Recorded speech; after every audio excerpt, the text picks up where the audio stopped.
What is up, everybody? NC. JC and. We are back with some news on the wrong channel. Usually it's on the main channel, but just for a week we're going to be over here on Misk, giving it some love. Exactly. So, if you haven't seen the thumbnail by now, Triple H, the great creative mind, absolutely shit the bed.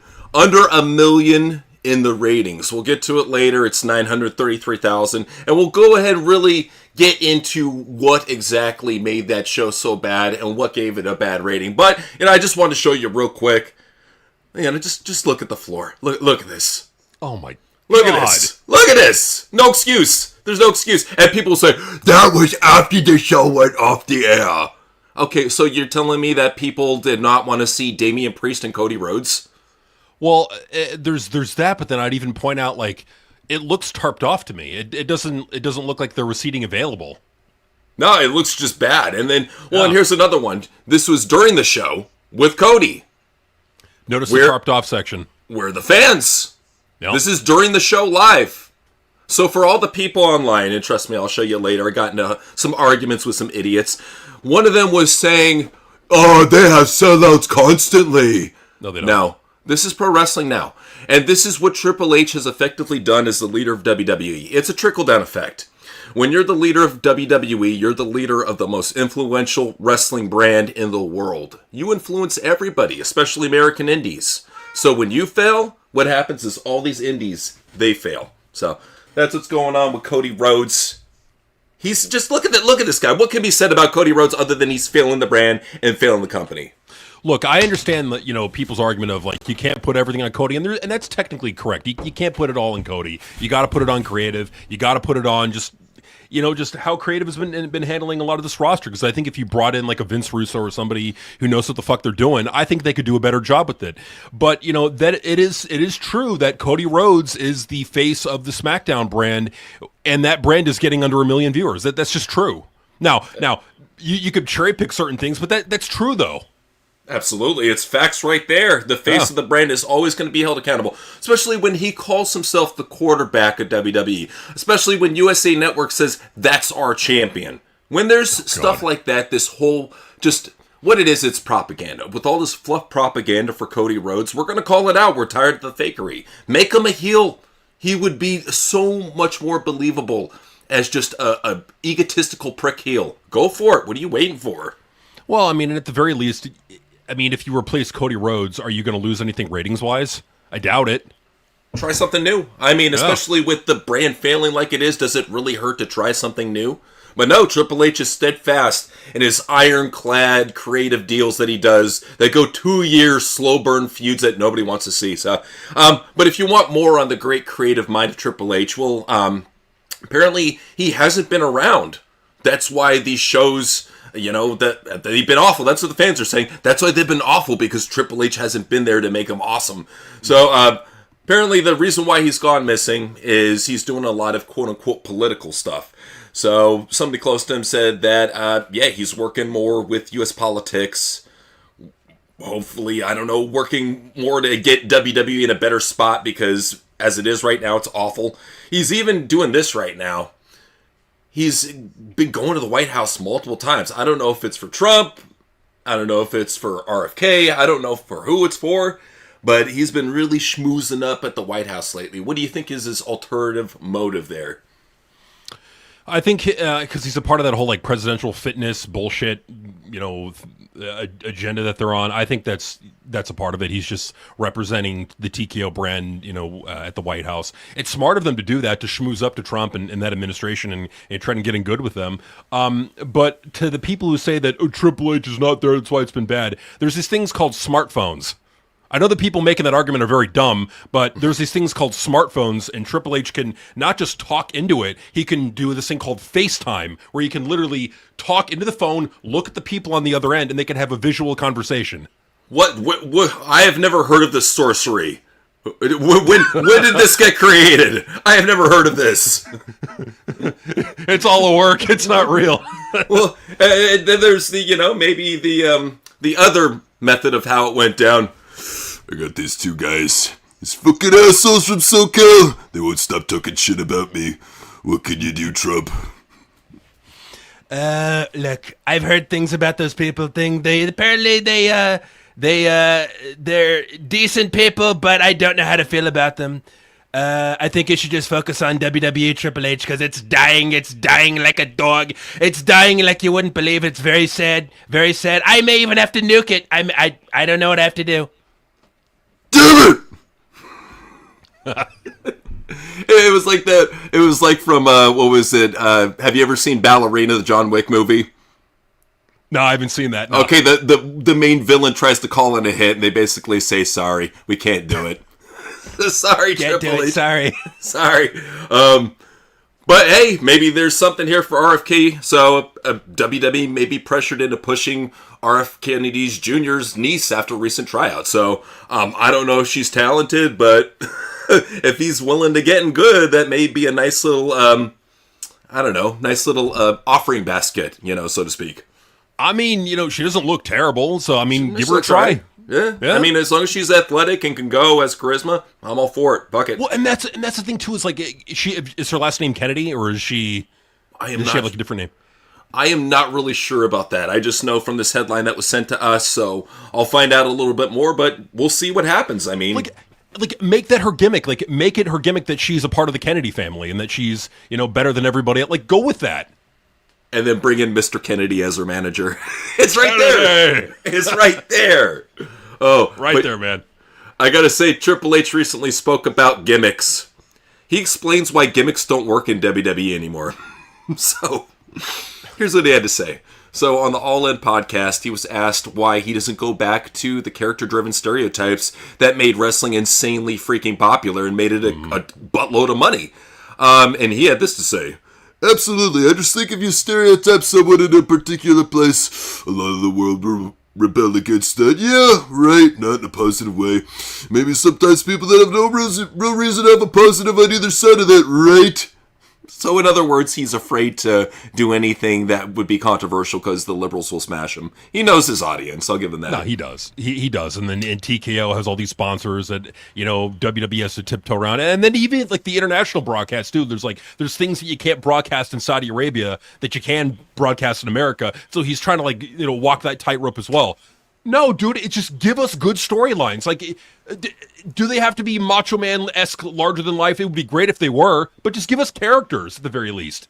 Now here he says, WWE is we're a fun reflection of the world. It's supposed to be fun. It's supposed to be entertainment. It's supposed to be fantastical. It's supposed to, to be like an event for 3 hours and you just turn off and fall asleep or even fall asleep before that point. I know I do. But people get lost in it and they begin to take the representations too seriously sometimes. So in other words, he's saying that the fans are fucking psycho retards and they will take it too seriously and send them death threats for doing a political character. Say no more. I mean, look, we've been on the receiving end of some of those death threats from AEW fans, so, Just recently. Just recently, too. That's the crazy thing, isn't it?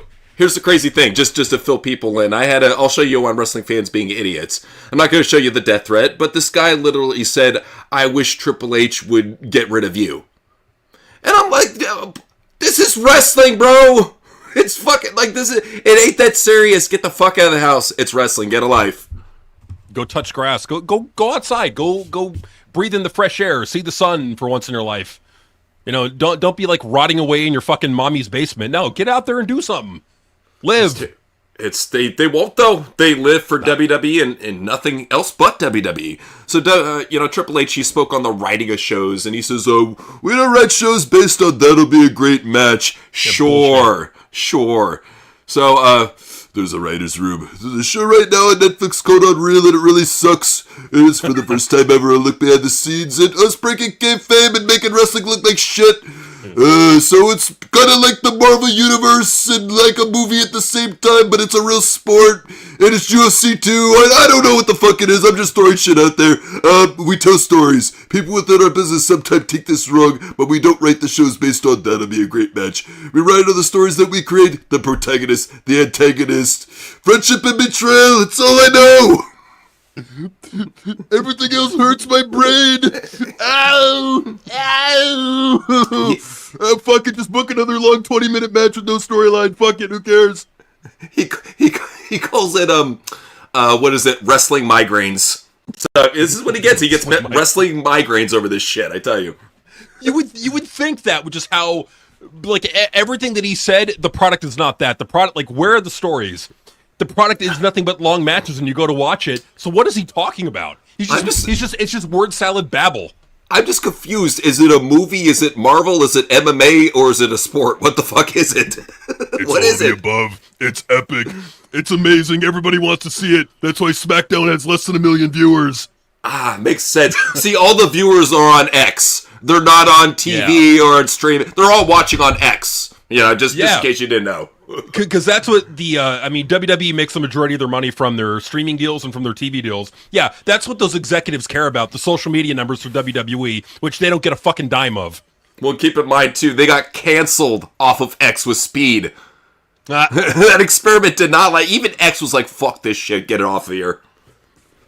I don't blame them because it doesn't draw shit. It doesn't draw anything. We've been trying to fucking tell them, no, it's like, you gotta fire Triple H. You will not fix anything until Triple H is fired.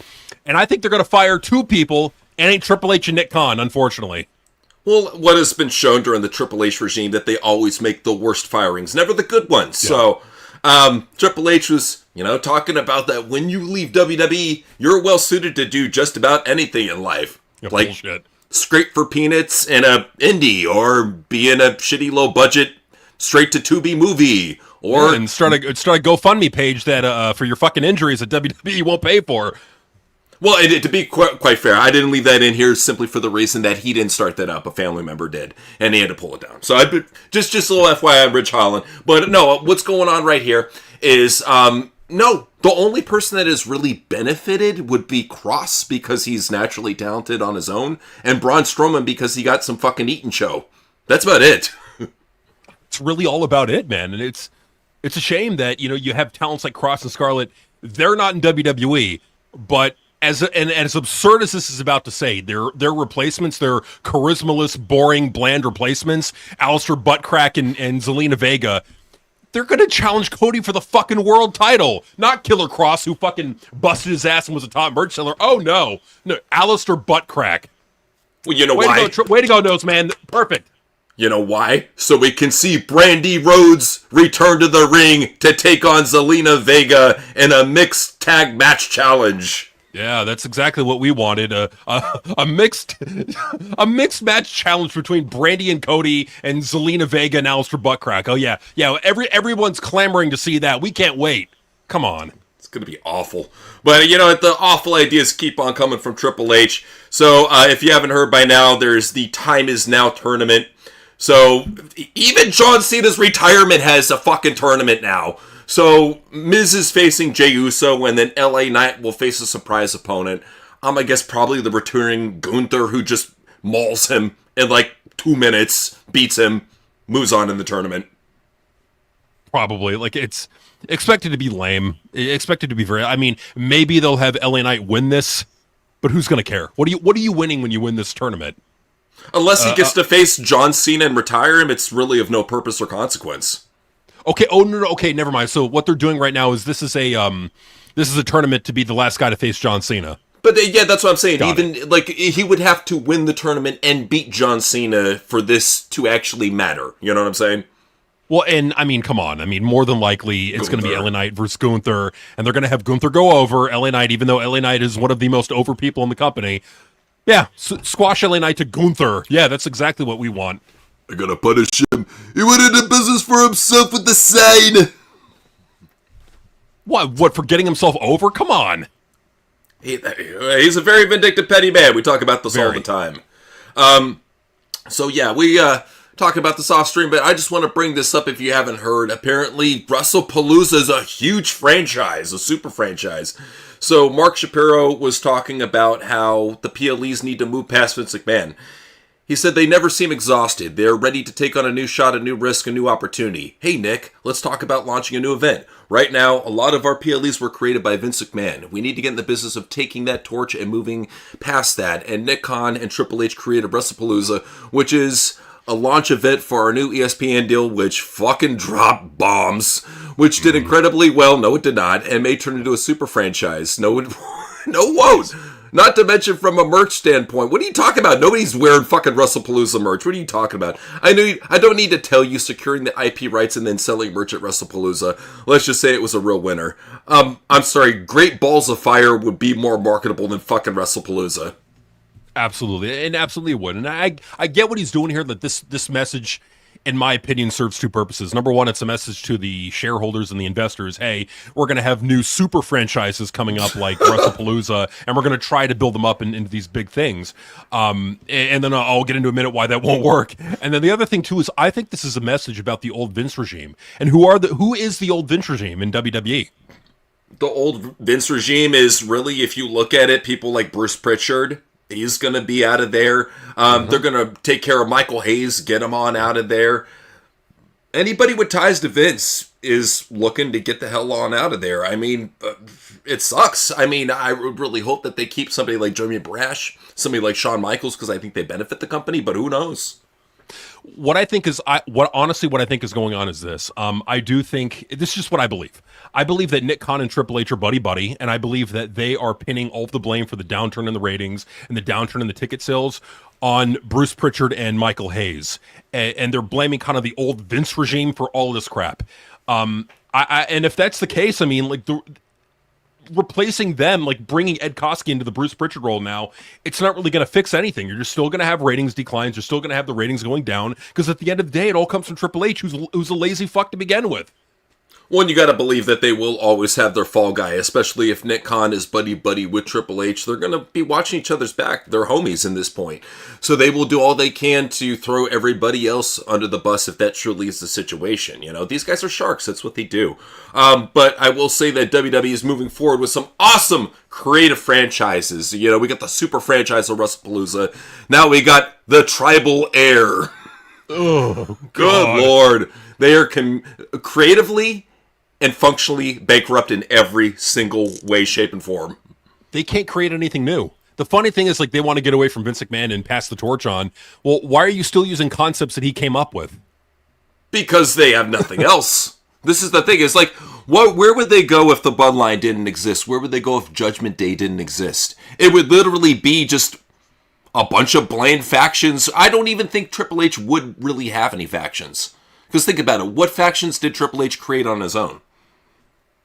He created the Aleister Black and Zelina Vega pairing. He created the Vision. The Vision. That fucking awesome super drawing faction known as the Vision. What else did he create? The Wyatt Six. He created them and just completely jobbed them out into oblivion. That was Vince. Vince created Really? Wyatt Six. Because he created the concept. Remember when they had the puppets and shit back in the day on the PLE? Before they even debuted the character? No, so that was all Vince. This is the thing, is that Triple H just takes all of Vince's ideas and runs them into the fucking ground. That's what he's great at doing.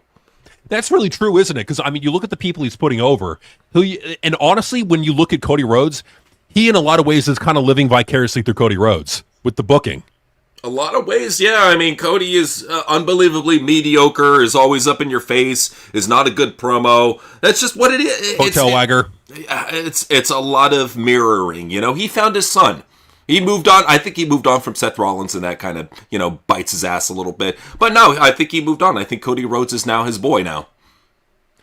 Yeah, I mean, it's a shame that we're there. It's a shame that Cody Rhodes is his guy. But the problem with this is that this is not reliable. This is not sustainable in the long term. And quite frankly, as I'm thinking about the whole firings of the potential firings of Bruce Pritchard and Michael Hayes, I'm also thinking like maybe the network's already getting on WWE for the downturn in the ratings, and maybe TKO's, because they're all about the money. They're all about the money and the numbers and going by that exclusively. They don't go off gut. They don't go off instinct or any of that. It's all numbers and money is what they go off of. It could be the case that, you know, they go into WrestleMania season with Ed Koskey in that head writer role underneath Triple H, and if that doesn't work out, if business is still going down, they could both be gone, and they could bring in a completely different creative philosophy. They could clean out NXT. A lot could happen, and I'm speculating right now. But I think it is likely that they're trying to get out the old Vince regime completely. So it's a possibility. It really feels like that, man. I will say, though, speaking of Cody, this is good news or bad news, depending on how you look at it, but this is Cody's last. His next contract will be his last. Now, here would be the bad news of that. Yes, he stops wrestling, but if Triple H has any sort of power, he will definitely get Cody as a producer. Cody and Seth have already talked about taking producer roles and still working with the company once they retire from wrestling.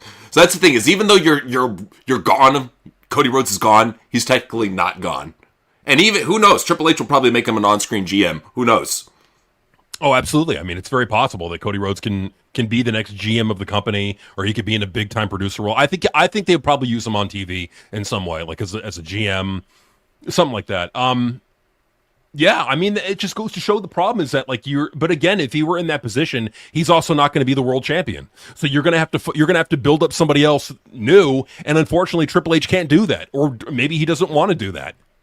Well, that's why he's hanging on to Cody Rhodes, because he knows once Brock heads out the door, once John Cena heads out the door, once Roman heads out the door, he really will have nobody. So he's trying to, really force Cody to being this household mega draw that he never will be, you know? Instead, he's got a guy like Randy Orton, on his roster. What is he doing with Randy Orton? Letting him sit at fucking Hocus Pocus Halloween events. This poor guy, look at the depression on his face. This is ruthless depression right here. This is what we get. Ruthless depression. That's what Triple H does to his wrestlers, man, I tell you. Randy Orton, this is a guy that could be the face of the company right now. Like, even if you didn't want to go with Drew McIntyre, go with Randy Orton. Have Randy Orton beat Cody Rhodes and have a little bit of a title reign. What's wrong with that? He's a name. He's in great shape. Can cut a promo. You need name value. You need somebody who can go. He's the guy, without question. Even a guy like Omos, we've been wondering, where the fuck is Omos? They brought him back to the company just not to use him. But he says it's because the fans don't want to see him. So this is his code word for basically saying Triple H doesn't want to see him on TV. So he said, you people don't like me, that's why I'm not on TV. The moment you guys change your tune, I'll be back on your TV screens. Until then, I'm going to go to where I'm loved. They love me overseas, they love me everywhere else. I went to Japan and had a blast. I went to Mexico and had a blast. Did a little side gig in NXT, it was fun, but they don't have love for your boy like the Homo sapiens do. The more people that become Homo sapiens, maybe I just swoop back onto your TV screen. Who knows? The fans are there. I mean, and he knows that. I think this is his way of saying, hey, Triple H always says the fans book the shows, or the fans don't book the shows, but I book, I want to make the fans happy. That's his way of saying that. That's how I look at it. Yeah, I mean, the fans don't book the show, the marks do, and unfortunately right. The marks are Triple H and Road Dogg. But yeah, I mean, with Omos, this guy is larger than life. How many people are over 7 feet tall like Omos? Not many. That's so what he's a spectacle saying. In and of himself. And that's the thing, is he was over in Noah and trending. Like, people were like, dude, look at this. And Noah did a great job of making him into being a spectacle. We need more spectacles in pro wrestling. Bring a guy like this back on TV. Shit. But you know what, though? Instead, what we're doing over in these other companies, you got a giant like almost strapped away in Noah, and you got Chelsea Green and Ethan Page as the new intergender AAA mixed tag team champions over, in Mexico. So I don't see the point of this. It's just, are they trying to bring this shit over to WWE? That's what I think. What I think it is they're trying to bring these titles on SmackDown and Raw and NXT to give AAA the rub. Since they now own AAA, this is their way of giving this promotion the rub and getting more interest to it. Will it work? I don't think it will, but who knows? I just see this as something where they're going to try to bring intergender into pro wrestling, especially into WWE. If they're already talking about doing Cody, Brandy Rhodes mixed tag match challenges, CM Punk, AJ Lee mixed tag match challenges, that's their way of getting the shit in here. Trust me, you guys don't want to see this. You do not want to see this in WWE. It's going to make it worse. It's going to make it a lot worse if we go mixed gender bullshit. I mean, come on. This is not where we need to be going. What we need to be going on is storylines, feuds. Things that I'm going to anticipate week to week. Yeah, straight up, man. We need something to look forward to, and there is nothing to look forward to in WWE. Same goes for Rich Holland. So he got a call. Explained on his YouTube channel that he got a call while he was injured. Said, I was going for a pop-up powerbomb on Moose. He jumped because he's so athletic. He jumped so high I thought I was going to lose him. I stepped forward. He came down. I stepped back. The foot twisted, and that was the injury. I had surgery. I recovered for a week. First day, that's when I got the call with them saying that they weren't going to renew my contract. Okay, I'm injured, and I don't know how I'm going to make a living. So he went on social media and said this and said, I never thought I'd not be able to pay my mortgage. I feel like I've just been hung out to dry after getting injured working for another company on behalf of WWE. Add to that my contract not being renewed, knowing that I won't be able to wrestle for 7 months. This is brutal. Yes, they are taking care of the surgery and physical therapy, but let's be honest, that's the bare minimum after what we sacrificed for the company. Plus the possibility of having to get my neck fused too. Talk about getting totally fucked. So apparently WWE got pissed off that he even said that. Like, how dare you talk about not being able to pay your mortgage, you fucking insensitive prick. No, I mean, like, and he has the right to say what he wants to say, and if he wants to go off on the company, you know, so be it.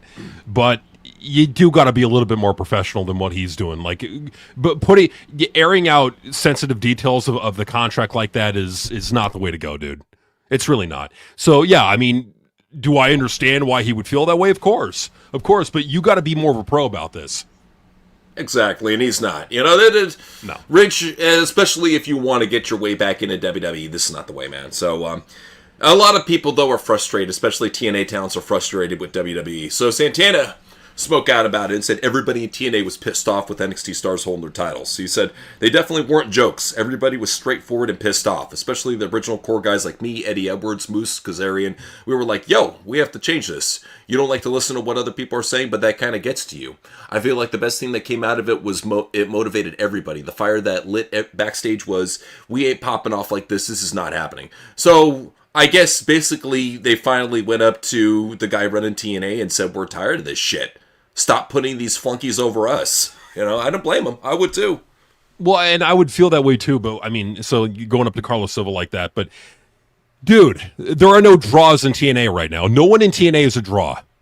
At the same time, you put your time in for a company. It's not like Trick Williams is that much bigger of a draw. That's my whole thing. Is if he were a main roster WWE guy, I can understand. But dude, you're getting upstaged by NXT dudes. Who cares? You know? Well, I would look at it like, you know, at TNA maybe at most gets about, at the absolute most gets 200,000 viewers on the platform they're on now, whereas like Trick Williams on a bad week will get 500,000, you know? So like, fair point. It's just the way I look at it is like, it's not hurting TNA by virtue of the fact that TNA, I mean, with all of these titles being held by these NXT guys, the fair trade-off, in my opinion, has been that, okay, now, but TNA now has this exposure, and now they have access to all these NXT fans, which are filling out 7,000-seat arenas, which they were not filling out even in their fucking heyday.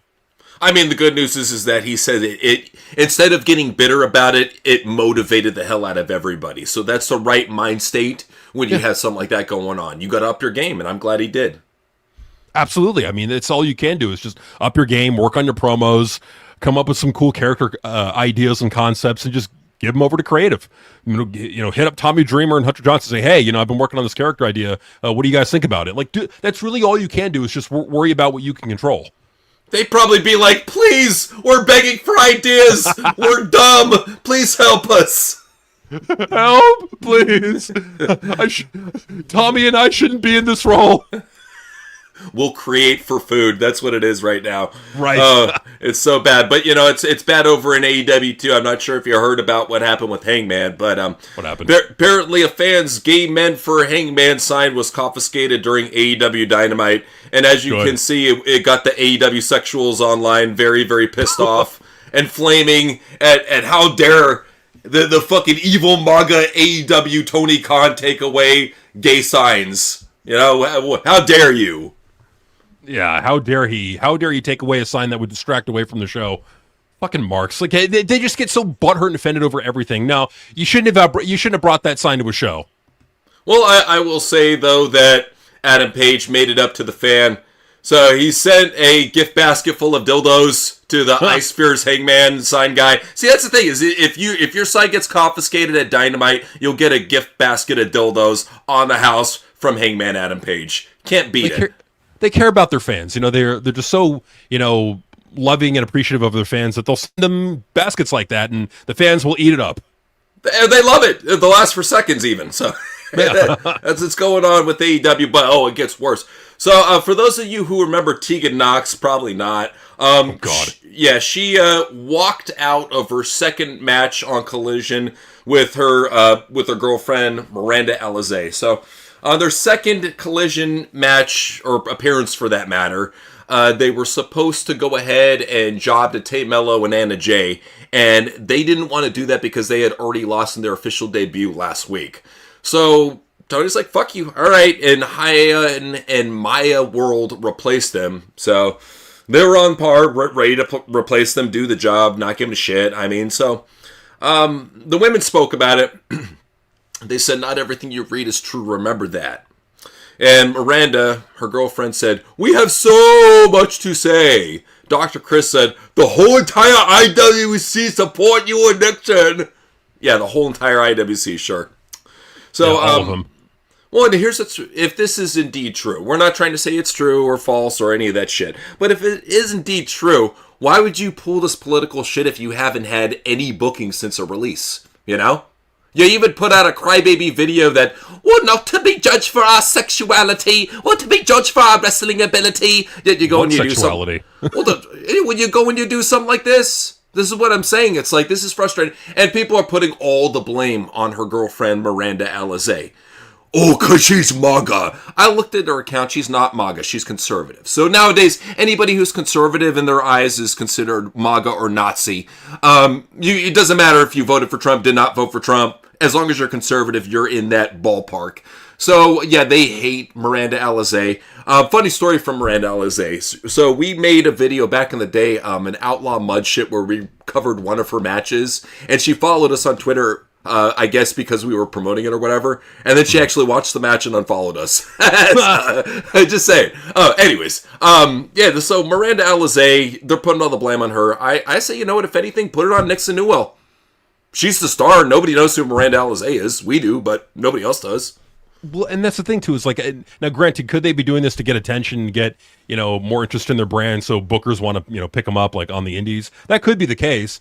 But here's the thing: they just burnt the fucking AEW bridge. I mean, say whatever you want about AEW. It's the second biggest wrestling company in the world. They could have paid them lucrative contracts as they're paying to fucking Hangman Adam Page and Kyle O'Reilly and all these other fucking boring schmucks. They could have gotten a fucking good deal. But these idiots, these marks, bought their hype. Honestly, what I think it was is they bought their hype way too much, and it bit them in the ass.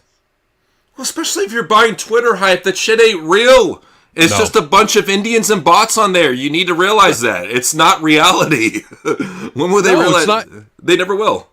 No, they'll never realize that because they're marks. They want to buy their own hype and think they're all that, when really at the end of the day, no one knows who the fuck Miranda Alizé is, and Nixon Newell is nothing special. She's a bland promo. She's horrible. She's good in the ring, but the problem with it is that she's so injury prone. You can't rely on her. Like, how many times is she going to tear her ACL if you put her back in the ring? Like, it's a very reasonable concern based on history. So it's like, what are you getting when you get these two chicks? Neither of them are charismatic. Neither of them can cut a good promo, and one of them has a severely long injury history. So what are you getting with them?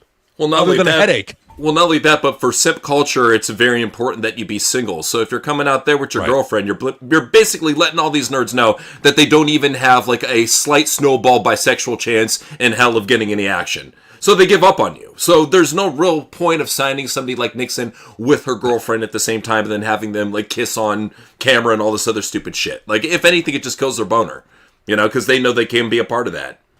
No, absolutely. And with them, it just, they're so, this is the problem. Like, there needs to be intelligent people guiding these young marks, but unfortunately these young marks, because of social media and narcissism culture, they think they're greater than what they really are. They're not draws. They're not. AEW will be just fine. They proved they could just move on to some other fucking random chick pairing, and it probably was a better match. Let's be real. Fair point, man. But speaking of no draws, I'm sure you've heard about the little NWA national title, AEW national title mishap that happened. Apparently a couple people from NWA got very upset that Tony dare pay any sort of respect or homage to the NWA national title.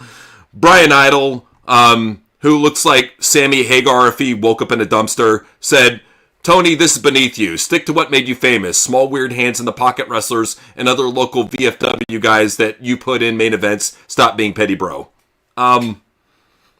It's not about petty. He's paying NWA respect. It's homage. I don't know why they don't see it like that. They want to, honestly, I think they're just using this to get people to pay attention to NWA. This is pathetic. This really is. What Brian Idle's doing here, who looks like a fucking homeless Kenny Omega, what he's doing here is not helping NWA. It's just making them look petty. It's making, honestly, it's making everybody look bad, but it's also it's not helping NWA in the way that he thinks. Well, also, to jump in that pile, because it wasn't enough with just Brian Idle, but we also got Mike Mondo. So, Mikey from the Spirit Squad, the same fucking guy. He got on Bane Juice and got bald. So he said, let me be clear. There is only one NWA, and there's only one prestigious national championship that owns legit lineage and has for decades. So did Tony Khan or anyone else confused? Here's a legit title with the company it belongs to and the legit national champion. My name is Mike Mondo. And nobody knows who the fuck you are, bro. If you said I'm Mikey from Spirit Squad, they'd be like, I know that guy. Nobody knows who Mike Mondo is.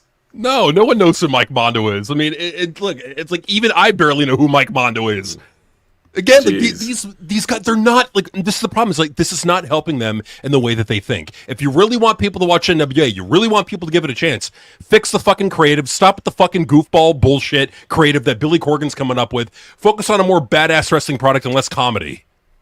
Straight up, But that's the thing with Tony, is he loves comedy, especially if he's doing the comedy. So here's him hyping up the crowd like only he can do. Always working hard, doing a wonderful job taking care of our ring.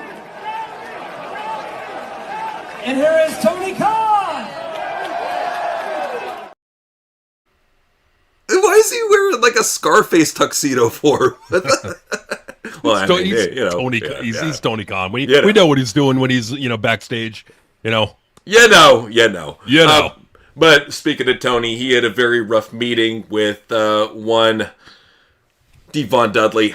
So Devon Dudley exploded on Tony Khan and QT Marshall for lying about a producer offer. So apparently he was on Dude Loves Wrestling podcast and said, number one, you never asked me to be a producer or to produce a match. I never produce anything. The first time I showed up was in Orlando, and I was told by QT Marshall, who I can't stand, and I don't care if he knows it, kiss my ass, he can't do shit about it.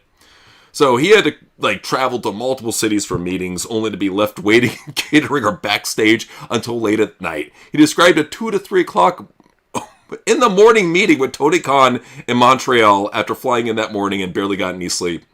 I got there at 11 in the morning and didn't meet with him until about 2 or 3 in the morning the next day. Wow. So yeah, you're damn right. I was probably sitting in the chair with my eyes closed. I was tired. Would you have done that to Flair? No. Would you have done it to anybody else? No. But you did it to me, so fuck you, man. And then, third meeting in Orlando brought more of the same. Devon said he was treated like a fucking young boy and waited outside Tony's office until the early hours once again. You could have brought me in the office and just said, hey, Devon, this is what we have to offer. I could say yes or no and go home. But instead, you kept me waiting until 2 or 3 in the morning again. Devon also said that Tony Khan showed him a photo of himself as a teenager holding up a sign at an ECW show, professing to be a longtime fan, but that didn't change how Devon felt about the disrespect. I said, I want to be a producer. I don't want to wrestle. And he goes, maybe you could do a 6-man or a tag. I said, dude, I was just back from 6 months of surgery. Why would I risk that? So he says he's got nothing left to prove. I don't give a damn what he thinks. I don't want to work with him, and he doesn't pay me. I'm happy with WWE, with my Legends deal, with the projects I do. People say, don't burn a bridge. I'm not burning a bridge, but don't talk shit about me that isn't true.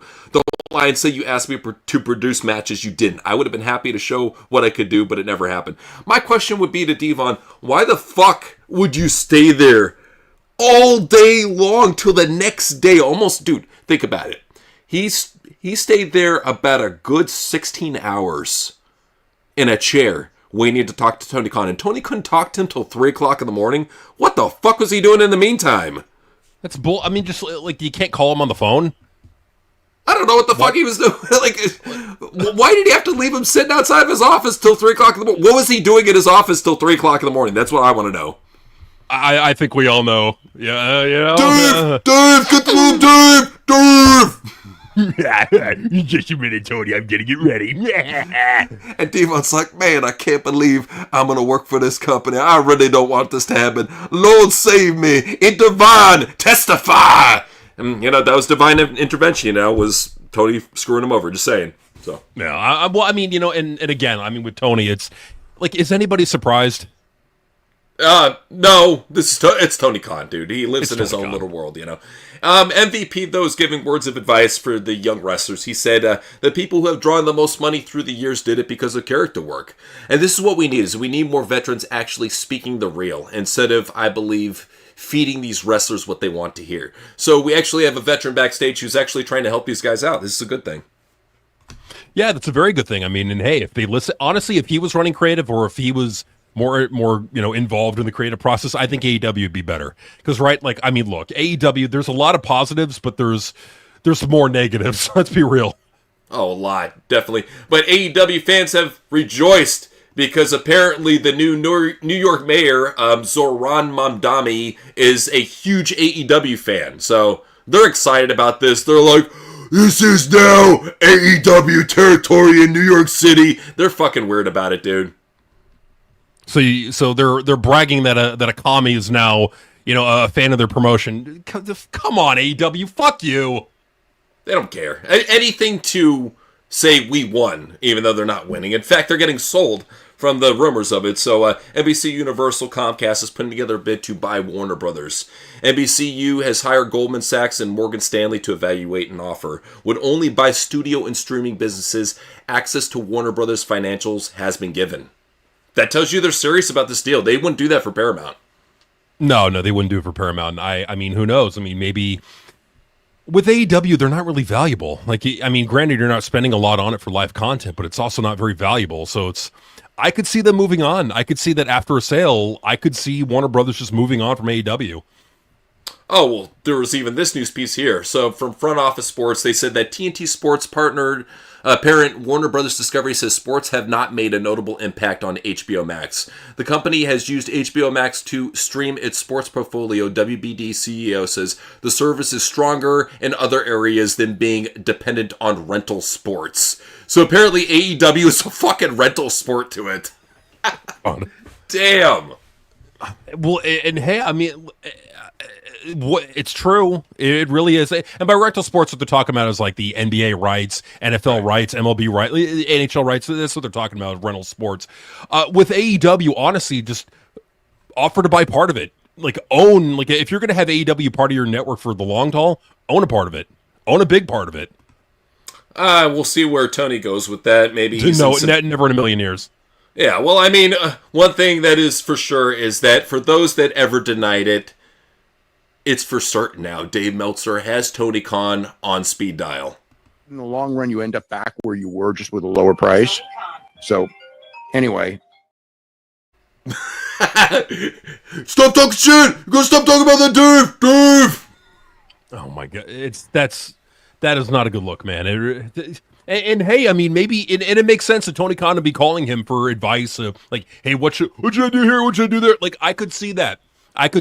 And if that's the case, makes a lot of sense, doesn't it? It makes a lot of sense for them, all the moves that they made and how bad their product is now. If Dave Meltzer is the ultimate head of creative, and that reminds me of a single thing, of a thing they were talking about with, like, he was having an argument with his co-host Brian Alvarez, and they were like, Brian Alvarez was making a lot of good points about like the Young Bucks and booking things that they were doing. And he was like, okay, well, they'll fix it. Sure enough, the next week it was that whatever problem that was going on, they fixed it. They completely stopped doing that. So they listen. If they're going to listen to anybody, they're going to listen to Dave and Brian. So that's the one benefit that they have. So yeah, that's what's going on there. So I'm not sure if you guys have heard, but UFC is in some hot water right now. So,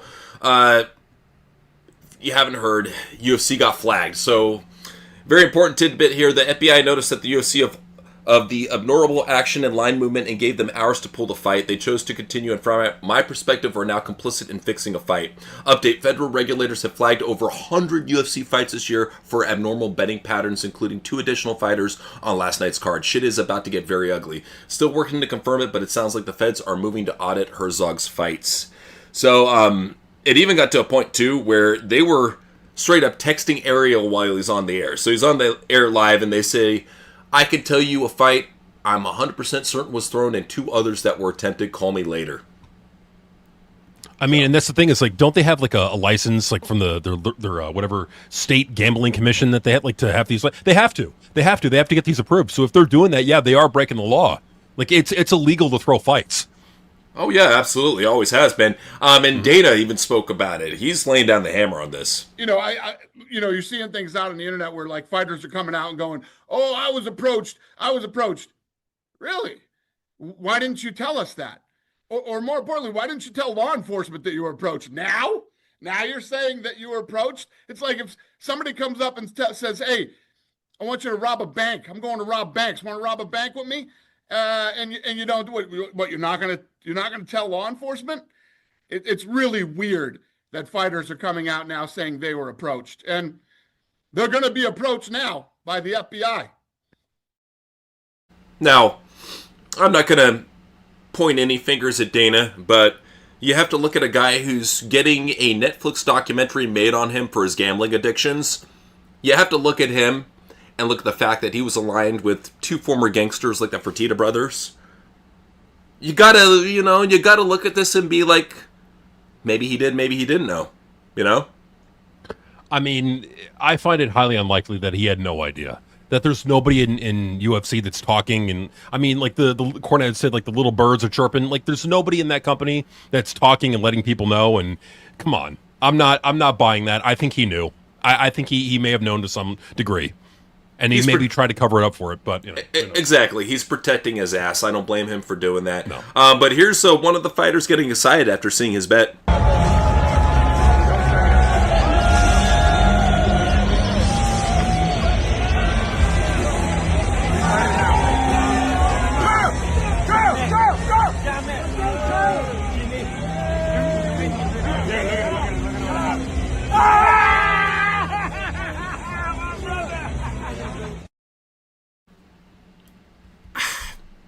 I mean, that right there is something that you shouldn't be doing on camera. He should have no-sold it, but now he's a fucking idiot. So, I mean, you don't have to be smart to be a UFC fighter. Let's just call a spade a spade. CTE, what can I say? So, yeah. So, Fight Hub TV was saying Oscar De La Hoya rips Dana White over the FBI investigation for fixed fights. I've been trying to tell you guys these TKO guys are scumbags. Swerve says TKO being investigated, athletes being warned not to sign with them, etc. Maybe this might be a situation where TKO looks to get rid of WWE and all assets and leaves it open for Saudi to buy. Just saying. That with all this crap going on, that maybe they just take the company private and just sell it off. I mean, it's possible. It really is. I wouldn't doubt it. I think it's odd that the statements that Mark Shapiro is making, like he's saying, like it's like long-term language, like long-term we want to have all these new products that are completely away from the Vince era, makes me kind of think that they intend to hold on to WWE for a long period of time and turn it into something completely different. But, who knows? We'll see what happens there. I just know that with all the political ties with WWE and whatnot, White House official FBI Director Kash Patel, has took the private jet to go watch his girlfriend wrestle for Eric Bischoff's amateur wrestling event. So I guess his girlfriend is an amateur wrestler for Eric Bischoff's company. But yeah, he's going ahead and he's using a certain aircraft for that. This crazy guy. I mean, which should be illegal, but it's nothing. They're not going to do anything about it. He's going to be fine. He does what he does, man. Yeah. So. I got to say that's just how it's going to go for Cash. So, good for him. But I got to go ahead and show you what's going on the Outlaw circuit. There's a lot of interesting stuff, especially from one of our favorite wrestlers. So, we saw that Cross made his movie debut, looking to be very spectacular in what he does. I'm very much looking forward to his debut. But I will say this much: he got an Academy Award nomination. So let's see how this goes. So Blue Evening, starring and executively produced by Cross, is now officially in consideration for Best Live Action Short Film at the 98th Academy Awards. So having officially qualified, the film is now eligible to be nominated in this category for the next year's Oscars.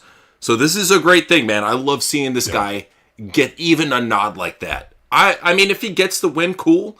But just even getting an Oscar nomination post WWE, what a bigger FU to WWE. I can't think of one. No, I mean, that really is. And I'm so proud of him. And, apparently his wife, has like a paranormal show that they're looking to getting going off the ground. So they got that going too. I'm just happy for them, man. Like they're proving that you don't need to be in WWE to succeed in wrestling. You really don't need to be in WWE. If you can succeed, you can make a lot of money without having to suck Triple H's dick to get a job there. So straight up. So I'm glad to see that at a Cross. Cross was also doing a show recently, and he revealed that they are making more money than they were in WWE. So he says, this sounds crazy, and it might not seem believable, but it's something I feel like people in WWE who might be stressed out. Am I going to get released? They might want to hear this. We are making more than we were making there, and we were getting paid very well, but we are making more money now weekly on the shows than we were at WWE. So I'm happy for him, and a lot of it has to do with the fact that he's a big name, he's getting paid for his name value, and he's getting a lot of bookings. So when you're a hot commodity, you're going to get that money. Good for him. Well, and then being nominated for an Oscar for your movie, I mean, like how vindicating does that feel? Like you got all kinds of people ragging on him, calling him, saying that he sucks and he'll never get over. Yet he's about to be nominated for a fucking Oscar. He's not a jobber. Jobbers don't get nominated for Oscars. No, they don't. Oh, but let's go ahead and talk about Cornette's thoughts on JCW and Vince Russo. So, Jim Cornette did not hold back on his thoughts regarding Vince Russo joining JCW as a booker and investor. On the Jim Cornette drive-thru, Cornette said, he's back in the wrestling business with the ICP. That shit writes itself. Cornette stated he doesn't believe Russo is stupid enough to actually invest his own money, calling the claim a fucking work and bullshit. He added he's like the wrestling equivalent of the producer's girlfriend. Cornette also blasted Russo's revolutionary ideas for JCW, which Russo allegedly has 9 hours of TV written for. Those ideas include 1A, concussion protocol storyline. 2A, on-screen drug testing segment where someone watches the guy's piss. 3A, angle where a female wrestler is going to lose power so she'd Me Too somebody. What are your thoughts on Russo's new role and creative ideas? My thoughts are, thank God somebody's actually doing shit outside the box and not afraid to piss off the fans. Cornette's just, he's pissed off that it's not fucking fat sloppy dudes doing fucking headlocks for 25 minutes. Right, because that's what he would want. I mean, in Jim, it's not 9 hours, it's 9 shows. Okay, Jim. And the other thing too is like, hey, look, it's not Vince Russo's fault that people still want him to write for wrestling shows, and that he does a pretty good job, all things considered. Oh, at this point right now, there is still an upswell of people online that want him to work for WWE. He's still a hot commodity. Nobody talks about Jim Cornette working for any company. No. I'm sorry. Jim Cornette has no good ideas. He's never had a good idea ever. He bankrupted his own company in 1995.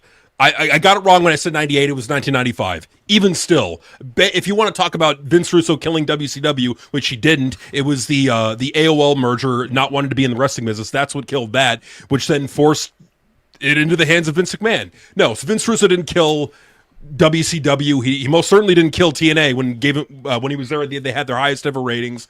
No, like what has Jim Cornette done from a creative standpoint that's so great? What's he ever done? The only thing that he can really benefit modern wrestling is in the commentary table. I think that he would be a very entertaining commentator, but for the most part, people just tune in to hear him bitch about wrestling. It's basically, he's like the Kentucky version of Bret Hart. That's what he is. He's just like the whiny old redneck that, whines about wrestling. He's the old man screaming at clouds meme at this point. That's who he is. When you tune into Cornette, that's all it is that they didn't do it like I did in 1985, therefore it sucks. No, there's modern ways to do it. And again, this guy was shitting on the Attitude Era back in the fucking late 90s. He was shitting on the Attitude Era.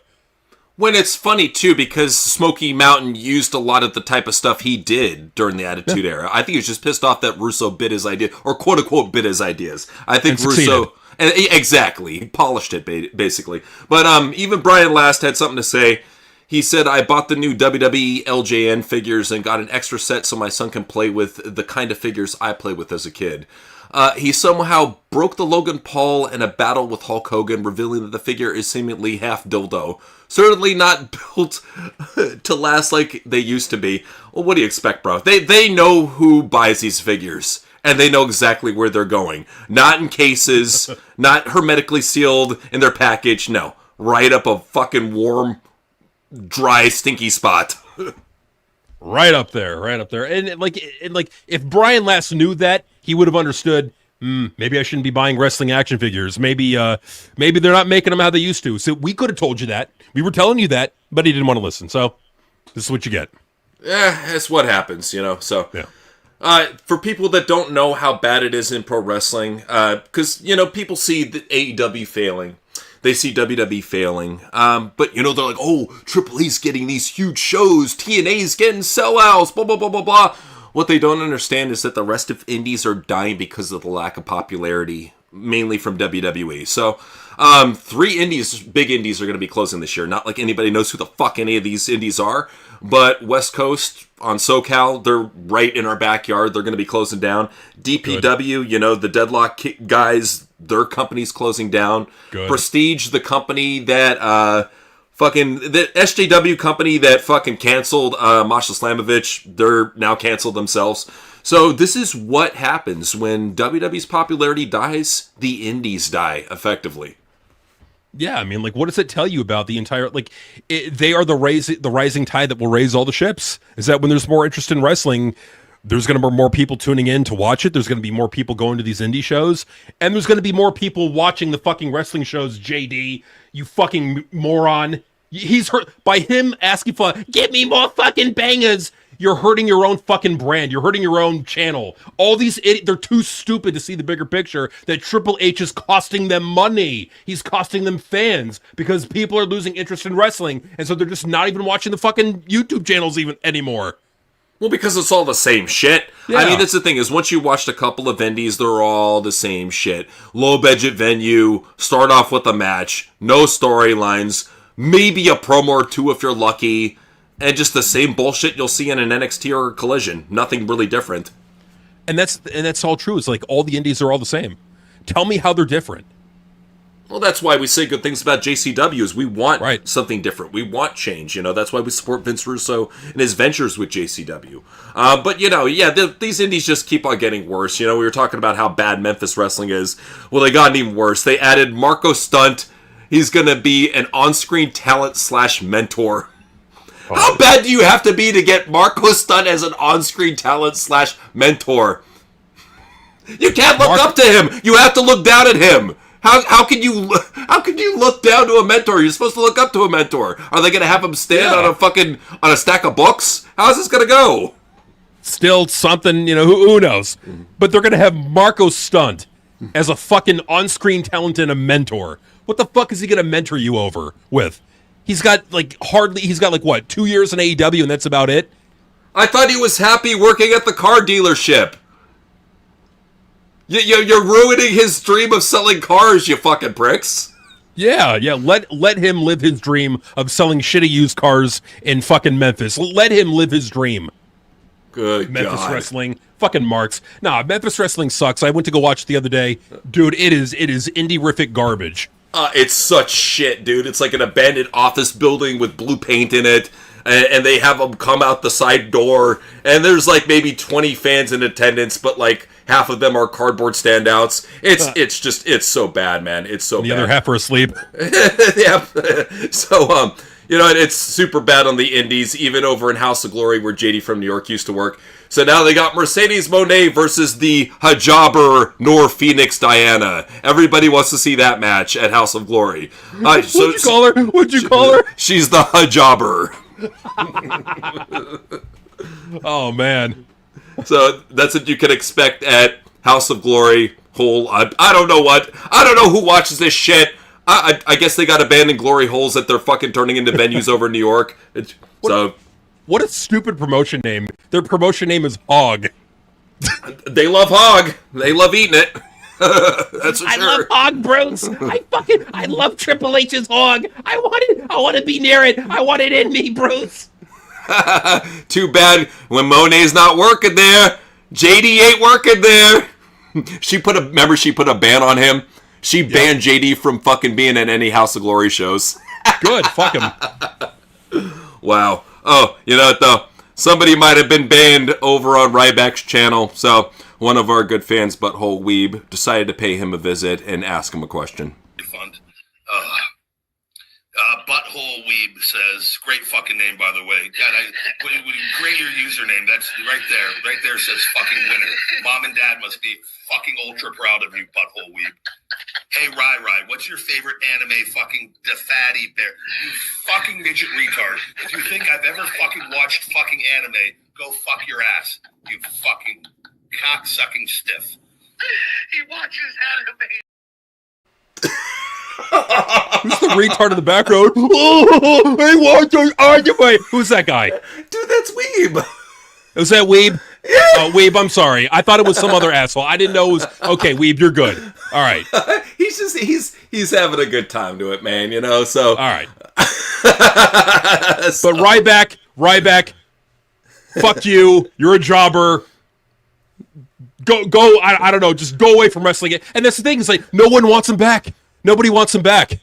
He was so triggered. I think he knows who Butthole Weeb is. He's probably seen him on one of our streams, and he's like, those fucking TWRP assholes, send them to fuck with my stream.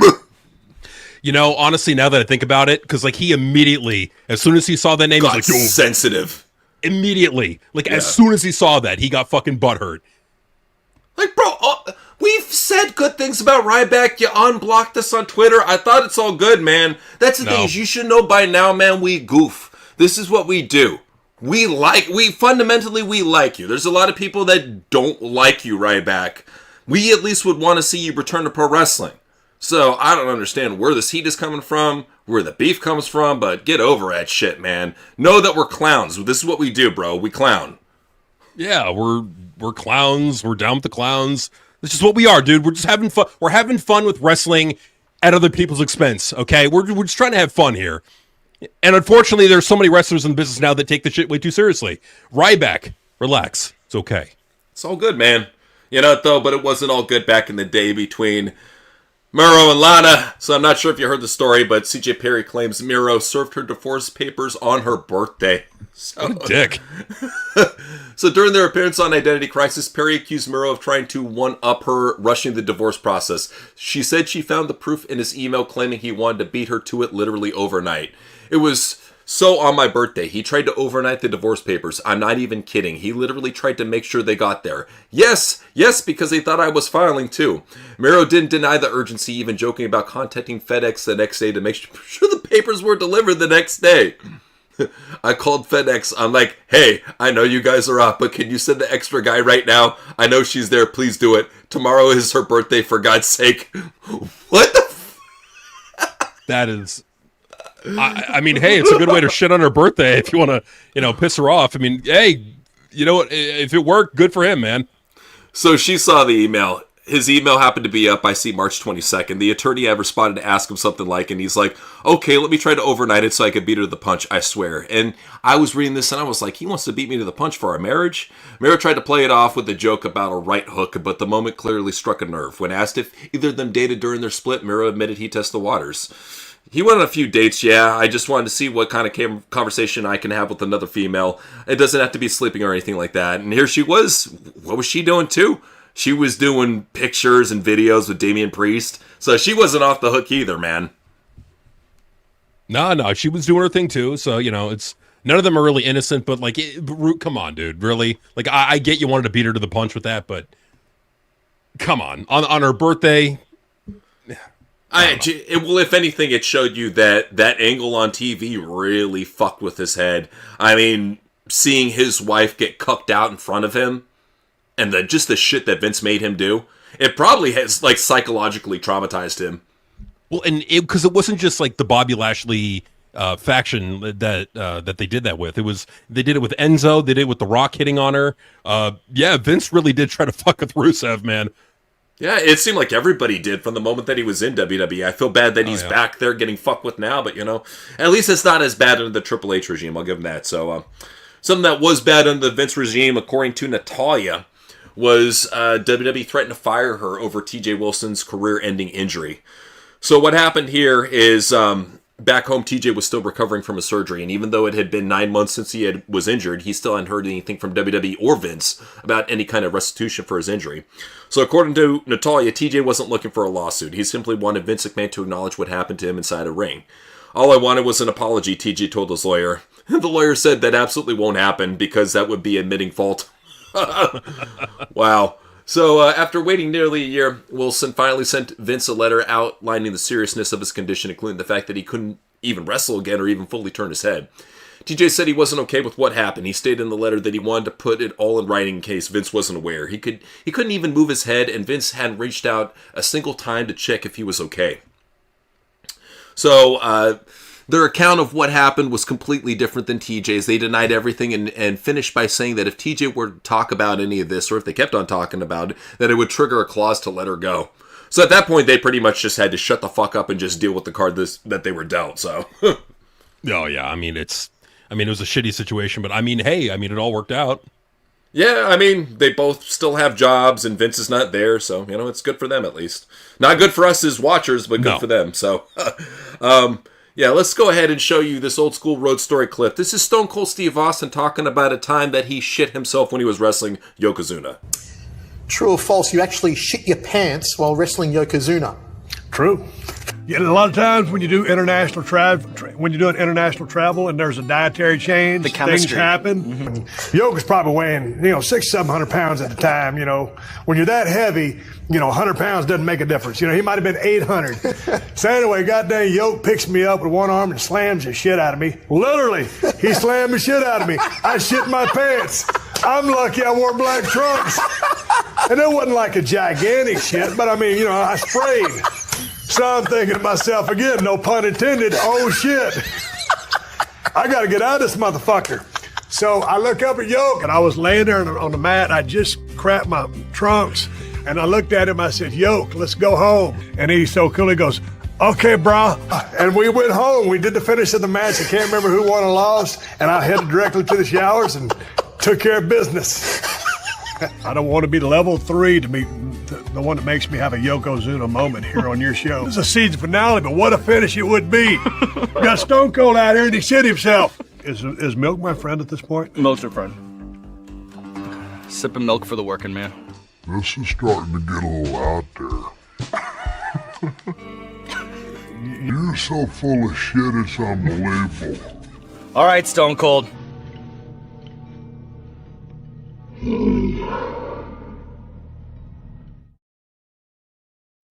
How did we not get stone shit Steve Austin with Vince in charge?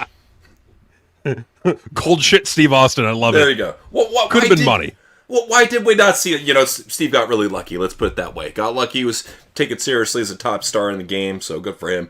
But it is time for Modern Wrestlers on Marks, where we talk about the marks that are running the business. Started out with Brody. Brody King said that he earned the respect of Bandito and Darby Allin by drinking his own pee. Me and Bandito, we were on an independent show. Sometimes you have to pee in the middle of traffic, so Darby Allin was sitting in the back of the van. I pee in a bottle, which is very normal for anyone that's been on tour. Darby and Bandito thought it was insane. They thought it was very gross that I was doing this. So then I hold up the bottle of pee, and they were like, ew, and then I just took a little drink of pee. To no shock, Darby from the back of the van goes, that's my kind of guy. So he, I guess, is bragging about earning respect for drinking piss. So I don't know why. They're dude, they're freaks. They're drinking each other's piss. That's gross. Well, they love body fluids. They love getting creamed. And that's what Chelsea had to say recently. I have never been creamed on like this before. You hear that, Matt Cardona? She's with Ethan Page, and she just said that. Just saying. Just saying. Okay, that's cool. That's a cool statement from Chelsea. Okay, I'll give her credit for that one. I don't know if anyone knows. She's funny. Did anybody know the context of that? She got creamed by a pie in NXT, right? Yeah, by Tia Hale. So apparently, they took Tia Hale, they paired her with Joe Hendry, and they gave her a Joe Hendry gimmick. So it's something. It's goofy. Let's see where it goes. But Chelsea Grin can take it on the chin and on the face, and in many other spots. So, oh yeah. But somebody who wants the Chelsea treatment, and she's begging for it online. Ready for Greenville! Take a look at me wearing my short skirt while powerlifting. Ignore my hairy ball sack. That's the thing. It would honestly be like Scary Movie with the gym coach. She bends over, that's all you're going to see. Don't want to see that. Could she just cover up? Just wear leggings, just cover up. Her first thought should be, I need to be covered up. Yeah, no, it's for her. She wants to show it all off. And in fact, there's one picture we can't show you on here of SmackDown. She had a wardrobe malfunction. I think on purpose, possibly. Just saying. It's like, see, I'm still hot. No. They didn't black it out because of the nudity. They blacked it out to save our eyeballs. They didn't want you to throw up. I get it, man. No. That's one of the few cool things WWE has done recently. So, anytime it's a female's happy birthday, and you're hot, and you're in WWE, what's one thing that's constant? You're gonna get a happy birthday from Papa Punk. Yeah. So happy birthday, sweetheart. Yeah, come to my hotel room a little bit later. Yeah. Here's what he had to say. Go ahead. Happy birthday, Roxanne. Proud of how hard you worked for this last year and how far you've come.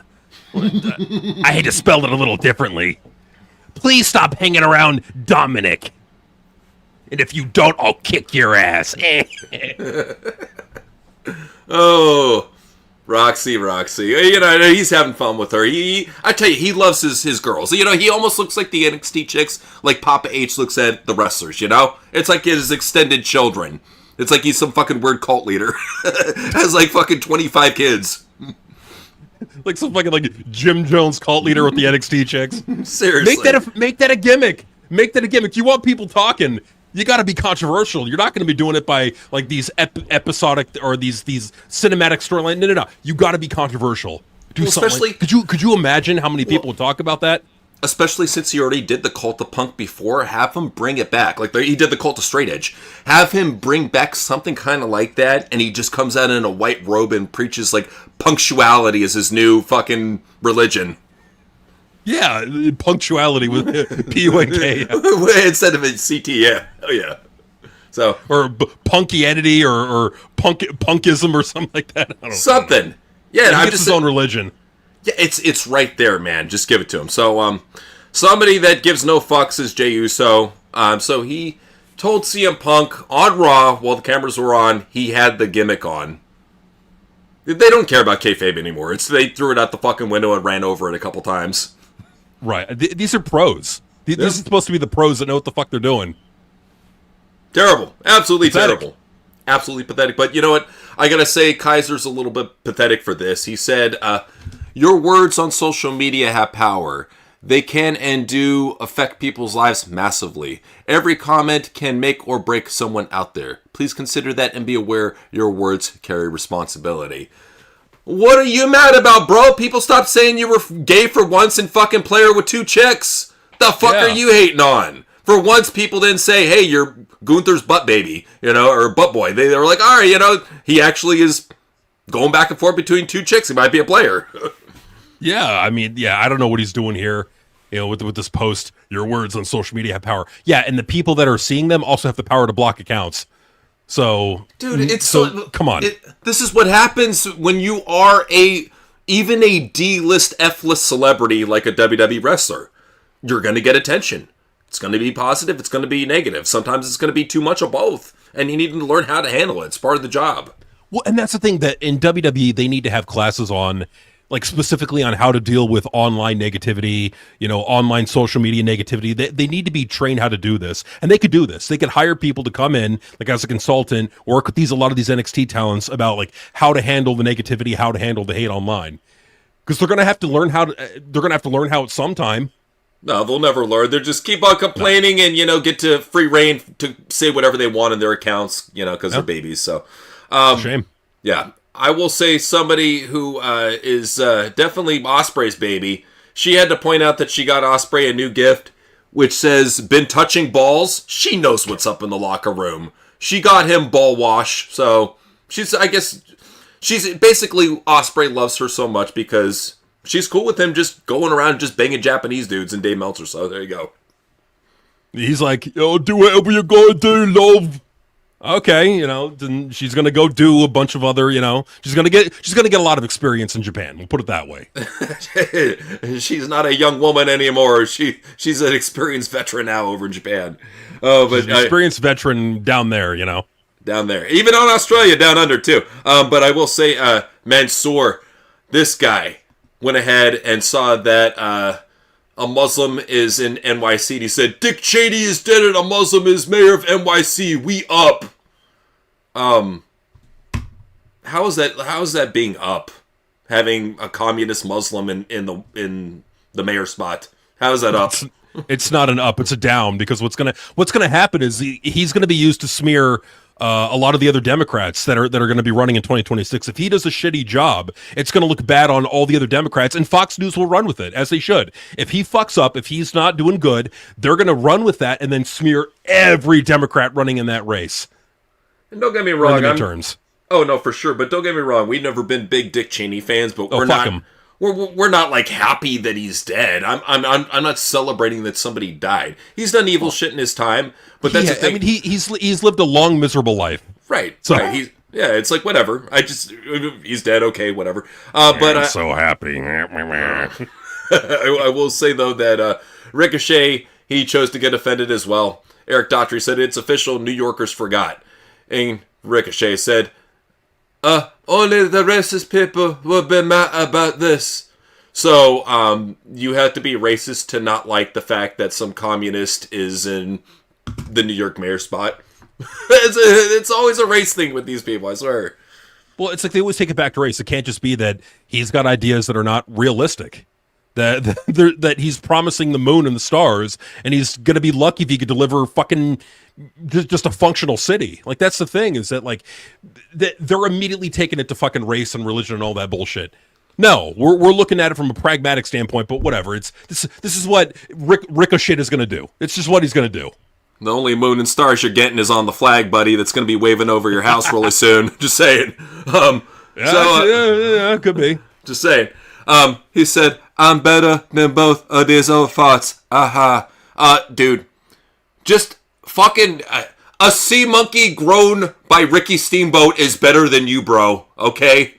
A tadpole grown by Ric Flair in his septic tank pond is a better star than you. Come on. So this idiot actually thinks he's better than Ricky the Dragon Steamboat and Ric Flair. No. Never in a million years. Never. Honestly, how dare he? Like, I understand he's trying to get heel heat here, but nah. You will never be even a fraction of what Ric Flair was. Never. Ha ha, I'm a heel, get it? I'm doing heel shit. Ha ha, get it? No, we don't get it. We think it sucks. So, enough of Ricochet. It is time for some AI news, where we talk about what's going on in the Sora universe. It's always a crazy universe around there.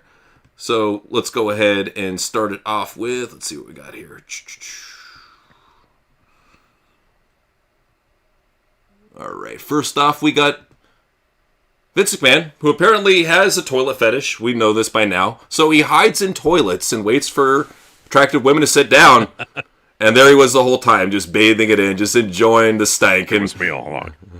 Undertaker's bringing him toilet paper. You need some balls. Oh, thank you. Vince looks so ashamed. Well, you should be ashamed. I mean, it's Undertaker. He knows you're a weirdo. Now, if you excuse me, Vince, I got some business to attend to. Go ahead. Step into my office. It is his office. I gotta say, though, I appreciate the fact that the Kool-Aid Man has returned, but this time he's bigger and badder than ever. What was that? Vader time! Oh, yeah! Whoa. There you go. And they couldn't afford the Kool-Aid Man, so they just went with Vader Man, the big Van Vader Man. Honestly, it's an improvement. It really is, and I'm glad to see that Vader, he's not just satisfied just crashing through random kids' houses. No, he also has to go there and test his might against polar bears.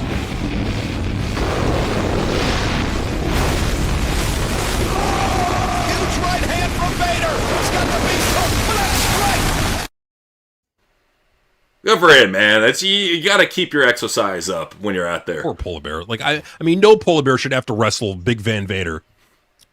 No, it should be a crime. It should be, and it's even a crime too for a peaceful man like Gandhi to step into a no ropes barbed wire match. But he did just that with Sabu. Sabu rushes in, swing and a miss. Gandhi ducks under. Come as you like. Drop toe hold. He's taking the legend to the canvas. The crowd is stunned. Gandhi in total DDT. control. Spike them head first. Cover. Kick out at two. Damn. Gandhi don't care, man. He's running right in the ropes. He don't care. He's he's got better work rate than Ricochet. I think we could all agree. You got to admit, Gandhi's got the work rate. And at Big Show, he was recently out trick-or-treating with his kids, and he ran into one of those damn scary contraptions that they have on the outside, and he had to take care of it. Go ahead, little man, grab some. You try to scare a kid? Huh? You think that's funny? Big mistake. That's what you get. Damn. So, yeah, he's not playing around there. No, I mean you don't fuck with this candy. It's his candy. If Big Show wants candy, he gets candy. That he does. Well, you know what? And Ultimate Warrior, he wants candy too. In fact, he's even cast in a Mentos ad. Freshness powers. Breakthrough traffic. One Mentos, you feel unstoppable. Mentos.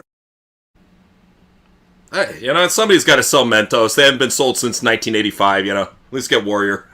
Yeah, I mean, if you want to sell Mentos, get Warrior. Straight up. AI Warrior is better than any living actor you could get now. Who's better than AI Warrior? I can't think of any, and I'm glad, too, that AI Warrior has decided to do daycare, you know, because you got to take care of the kids. They're the future. Welcome to Warrior Daycare, where the energy runs wild. Yeah! We're coloring our destinies, little warriors. Story time becomes a battle of imagination. Here, strength means... Good for him, man. You got to be there for the kids. Oh, absolutely. You know, and who better to take care of your kids than the Ultimate Warrior? He'll do a good job, man. You know, he's really the perfect person for the job. You know, and see, back in the day, Prince, he really wanted somebody to do the job to him. He wanted to be the king, so he let it be known on Michael Jackson. Cool. You can call yourself the king of pop if that helps you sleep, Michael. But when the lights get low and the first note cuts the air, everybody knows who's wearing the crown tonight. Prince has become the king. Telling you right there, Prince and Michael Jackson, that would have been the feud to end all feuds. Honestly, if we're being real, it would have drawn more than Austin versus McMahon. There's nothing in wrestling that's going to draw more than that. Nothing. No, not at all. You know, though, I will say that, speaking of Prince, most people are aware of Charlie Murphy's True Hollywood Stories on Prince and the great story that was. And even his interactions with Rick James. Well, finally, they stepped into the ring and took it all out. The moment we've all been waiting for. Charlie Murphy and Rick James toe-to-toe. And they wasted no time. Look at Murphy's power. Rick off the ropes. Heel kick. Murphy still standing. Powerbomb. That might do. I don't know where that third leg came from. Whatever. It's good enough, damn it. It's good enough. And it just to see them finally having that match, that was awesome. Absolutely. And you know what? Tupac apparently came up with his own wrestling company. We didn't know about this, but here it is. Y'all know me. I built my life fighting for respect. Tonight, we taking that fight to a new ring. This is Thug Life Wrestling, not just a show. This is a movement. All right, Thug Life Wrestling. I'm down for that. Fuck yeah. Was it TLW? Fuck it. Okay, make it happen. Yeah, I'm down for that. So, you know, I didn't know about this, but Roddy Piper had to pay Triple H a visit, but he did it as a very special character. Triple H, I have come here to chew bubblegum and kick ass, and I'm all out of bubblegum. Damn. So that's why he hasn't been showing up lately. I get it. I'm actually an alien. I can buy it. I can buy it. Oh, you know, though, it's really, you know, it's really bad when Patrice O'Neal has to come back from the dead to tell you how bad your shows are. Y'all see what Triple H doing, right? This man booked the show like he got a vendetta against Joy. I'm watching Raw like, who hurt you, dog? He'll build up a dude for 8 months and have him lose to a Raw. Oh, dude, that's fucking amazing. Oh my god. Okay, you got to get more of those. You got to get fucking what's his name? The guy who died early, did the stand-ups or did the fucking roasts. Oh, I got one for you. I got Geraldo something. What's his name? Greg Giraldo. Yeah, Greg Giraldo. Yes. Oh no, trust me, I got a couple here. So, well, here's another one for you. So here's, in fact, the last one for tonight. So this is Norm Macdonald telling the truth about Cody Rhodes. You ever notice Cody Rhodes wrestles like a man, poses like a gal in a perfume ad? Yeah. Guy walks out like it's WrestleMania. Dude. Okay. Wrestlers getting roasted by legends. for AI video concepts, I'm doing it.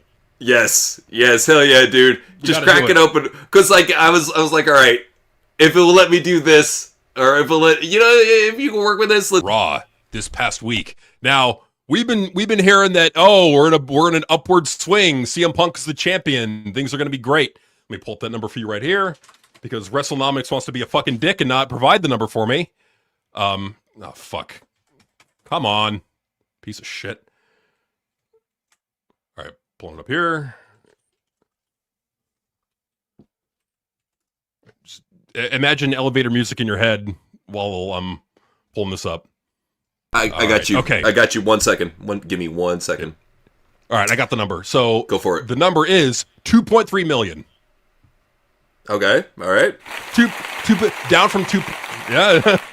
Yeah. Congratulations. Down from 2.6 million. So you're still over 2 million barely. You're clinging on for dear life. And when you go under that, Netflix is going to complain and they're going to demand changes and TKO is going to get on your ass. And as they should.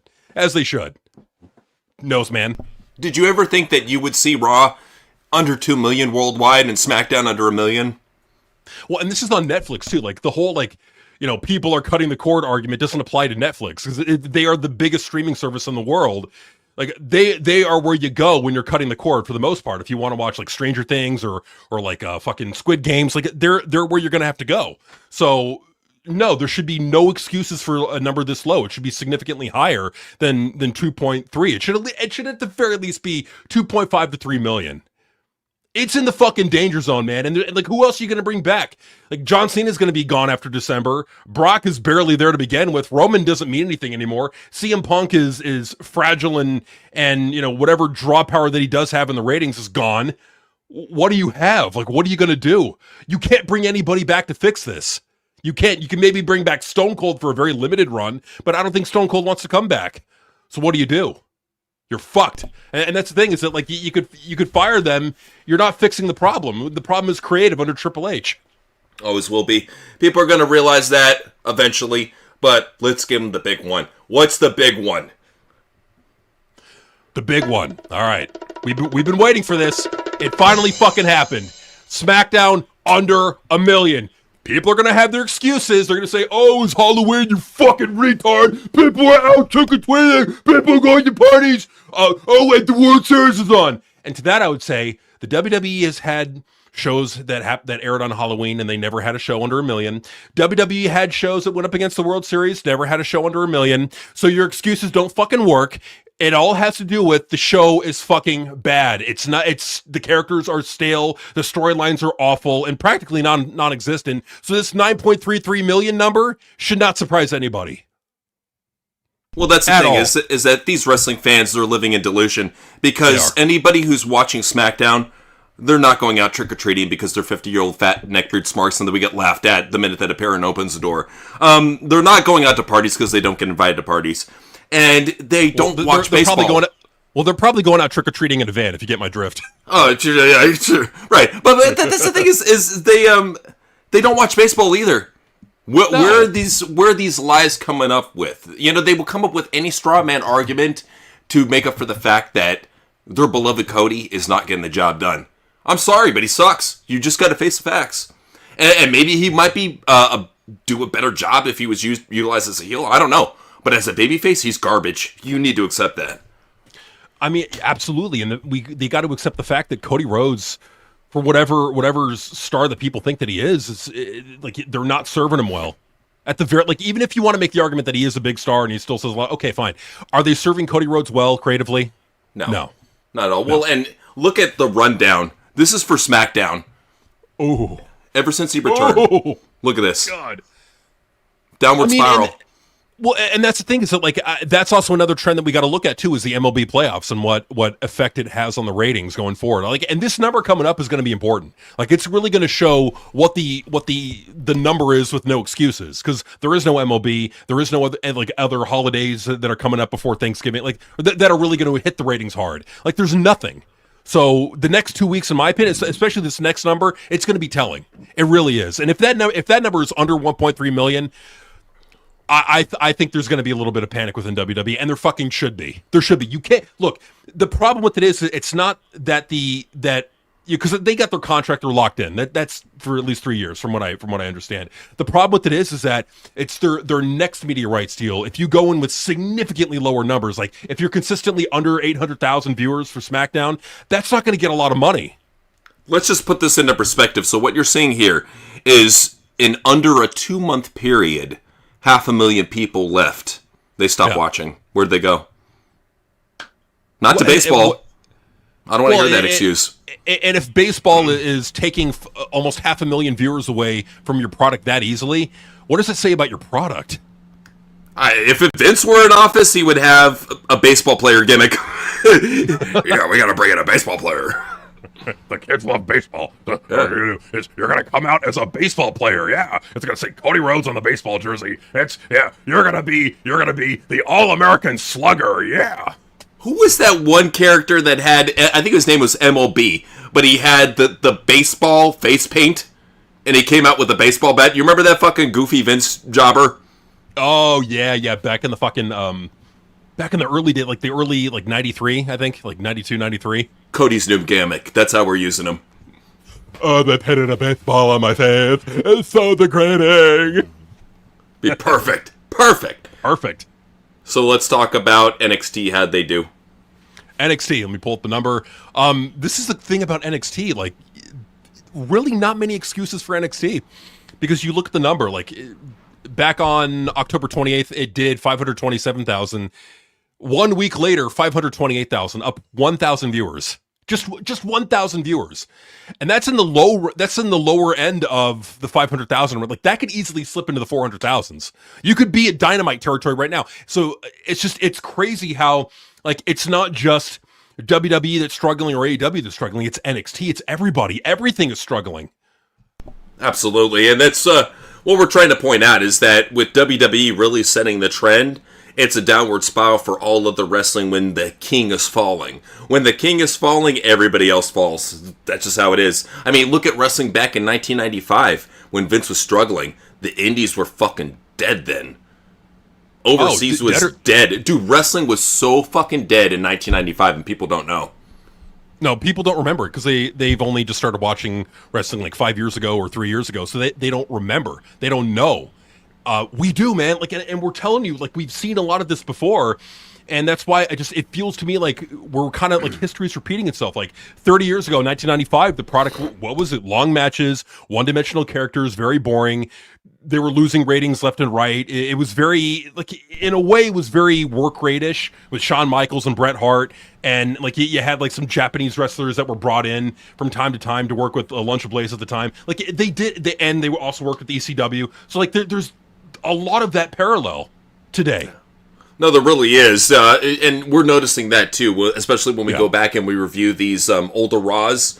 You see a lot of that. I mean, it's a lot of work rate style matches. The only really good thing I like about those shows back in the day is the commentary table. They loved, especially when this Macho Man and Bobby the Brain Heenan, they would always take the piss out of the wrestlers. And Vince would just let him. He's sitting there at the commentary table with them.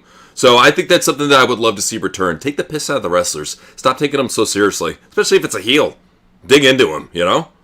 But the only thing I think, the only issue there would be is they'd probably whine like, "This is harassment." You're a character on a TV show. They're not talking about you physically. They're talking about your persona, your character. You fucking idiot. You mark. But and that's the thing is like we just saw with AEW those fucking Nixon Newell and Miranda Elise literally walk out because they weren't happy with the storyline. Our match is only going to go 3 minutes, so we're going to leave. Well, fuck you. Burn that bridge and then see how it works out for you. You know, that's how they do. I mean, I think a lot of these wrestlers, they're just sick and tired of how shitty wrestling is getting. They're just blowing up. Notice nobody ever blows up at Triple H. It's always Tony Khan. Yeah, it's always Tony Khan. Don't blow up at Triple H. Oh no. He's not to blame for anything. We're gonna hit Tony Khan. We're gonna hit fucking TNA. Well, and again, like they all deserve to be criticized for their booking. Absolutely. But you gotta go after Triple H. If you want things to change for the better, you gotta fire Triple H. He is not the right guy for that role. NXT Black and Gold is not what you remember it was. It was all, even back then it sucked in the ratings. People don't remember that. Oh, it's always been garbage. I mean, there's a reason why we keep on rubbing it in, and we're going to rub it in again if this is your first time listening to us, because we are live streaming on Kick and Rumble. If it's your first time listening to us, we have been rubbing it in for the longest time that Triple H lost the real Wednesday Night War. Not people talk about the Monday Night War, talk about the Wednesday Night War. 72 weeks he lost to Tony Khan in a row. It was only Tenera Conte that was able to break the streak. And go figure, Tony Seinzer. Yeah, Tony Sider. I mean, like NXT in that time period only was able to win 9 times, and then like AEW was like 70 something or 80. It was insane. 72 week, yeah. Yeah, 72 weeks, and like even then, like they had to bring in like Becky Lynch and people from the main roster to help bump the rating, and they had to have all these special event shows to get the number up, and it worked. But at the end of the day, man, it was losing left and right to AEW, to an upstart super indie fed. Triple H is not a good booker. He's never been a good booker. To book NXT Black and Gold, and Conan would even said, bro, it took a booker of prestige. No, it didn't. No, it fucking didn't. It said, all you need to do is say, okay, Ring of Honor schmuck versus Ring of Honor schmuck, get in the ring and have a 20-minute match, and you can fucking work stiff if you want, I don't care. That's all it was. Well, and that's what they will never rub in. They're afraid to speak the truth about Triple H because they realize that Triple H runs a lot of WWE and has a lot of influence and power. And they also realize that he's a very petty person. There's a reason why they call him Petty Paul. Yeah, he don't care if you talk shit about him 15 years ago. He's going to remember that shit and keep you from ever getting hired in WWE in any sort of way or capacity. Oh, absolutely. I mean, and that's the thing with Triple H is that like he's honestly one of the worst people that you could have in that role. He's one of the, because he's not creative, he's not very intelligent, he doesn't see the big picture, and he's very petty and very vindictive. Even to this day, like people don't understand. No, he's an awful, awful booker, and they need to understand that more than anything. But Tony's not that much better, so let's go ahead and talk about Dynamite, what they do. All right, so Dynamite. Okay, so a little bit of an improvement, a little bit of an improvement. So they've kind of been in the toilet ratings-wise, so... on October 22nd, that episode of Dynamite did 477,000 viewers, which is pathetic. Honestly, anything under 600,000 for them is really, even that is pathetic. Anything under $1 million for AEW is pathetic. Let's be fucking real here. But 477,000 for the October 22nd episode. For the October 28th episode, 459,000, so even lower. So it went lower. This past episode, 497. Oh, 497, my bad. Yeah. This past episode of Dynamite did 497,000 viewers. Yeah, so they're having slight pickups, but not by much. It's staying right around that 500 neighborhood, and it's not going to move out of that. No. It's in a very bad neighborhood right now. Maybe the number goes up next week. There seems to be a little bit of a positive trend, but who knows? Honestly, I wouldn't hold my breath. No, well, Collision's not doing much better. How'd they do? All right, Collision did 217,000 viewers. Oh my god, that is brutal, man. Oh my god, damn. TNA was getting, I think their highest on Axis was like 199,000 viewers on Axis was the most viewers they ever had. I think that was the debut episode, or that may have been like one of the episodes that had Kenny Omega on it with dickhead Don Callis.